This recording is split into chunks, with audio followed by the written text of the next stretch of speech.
Laisse-moi te raconter cette putain d'histoire sombre au corps du labyrinthe VV. Lily Hull titube dans l'ombre, son âme résonnante, remplie de haine et d'échecs. Après une soirée solitaire, elle se noie dans l'alcool et les excès. Lily, elle, une vipère au venin amer, répand son fiel sur les passants. Ouais, c'est un vrai calvaire, telle une gorgone au sourire triste et cruel. Elle invoque le tranchant de la lame pour mettre fin à ses querelles. Cette créature curieuse, autrefois de Numidie, trouve un refuge dans une ville de l'Est, enfin abîmée. Son nid est infesté de putains de cafards, elle y survit en se livrant à des visions claques, glauques et maudits. La bête se gave de gnôles, de shit, de crocs et de tabac, beaucoup, vraiment beaucoup trop. Sa voix rocailleuse te rappelle des larynx malmenés, des cordes vocales qui crient, une cacophonie infernale. Lily, elle n'est ni aimable, ni putain de charitable. Elle veut s'y faire juger étrange, condamnée oui sans égard, et règne en maîtresse des lieux, te blâmant. Si tu crois son regard, te devra marqué longtemps dans son canapé miteux. Elle cherche des asticots, prête à s'abandonner à ses cycles oui chauds. Son gosier démoniaque annonce le malheur à venir, car sa vie est si sombre, sans issue, en enfer à subir. Son alcoolisme le transforme en épave.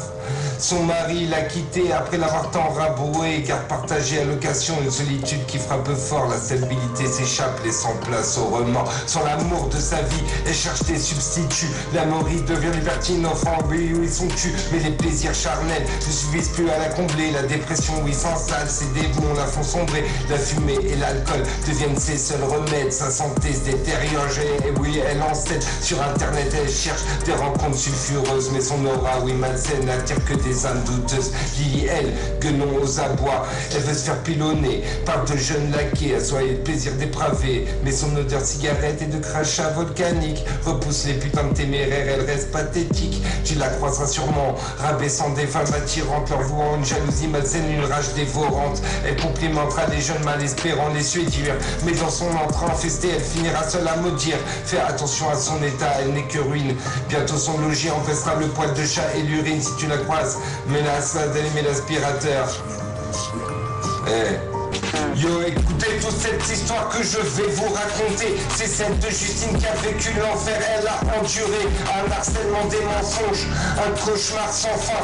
Enfin un mythomane nommé Tata qui se met de chagrin. Tata il prétendait que son père était un pro, oui fouteux, mais en réalité c'était un cas social, un putain d'escroc. Il mentait à tout le monde, seulement des illusions. Justine il a été victime de ces manipulations. Un jour en Thaïlande la situation a dégénéré. Justine a égaré ses cigarettes, elle a dû les repayer. Tata ce mauvais individu l'a frappé de sa main, laissant sur elle débarquer une putain d'immense peine. Mais Justine ne voulait plus vivre avec cette douleur. Elle a décidé de s'enfuir, de quitter ce menteur. Et c'est avec Ludwig, un véritable ami sincère, qu'elle a trouvé refuge très très loin de cet enfer. Ludwig était là pour la soutenir et l'épauler. Il a aidé à se reconstruire, à tout oublier. Ensemble ils ont tracé leur chemin dans la liberté, laissant derrière eux le harcèlement, la cruauté. Justine a repris confiance, elle s'est putain de relevée. Elle a trouvé oui sa force, son sourire et sa volonté. Et Tata ce mythomane, il a fini par perdre pied, car la vérité a éclaté, ses mensonges sont dévoilés. Alors souvenez-vous de cette histoire de Justine et Ludwig, du courage et de survivre malgré les putains de vies. Et n'oubliez pas que l'amitié et la vérité sont les clés pour surmonter les épreuves et s'épanouir en toute beauté. Tony.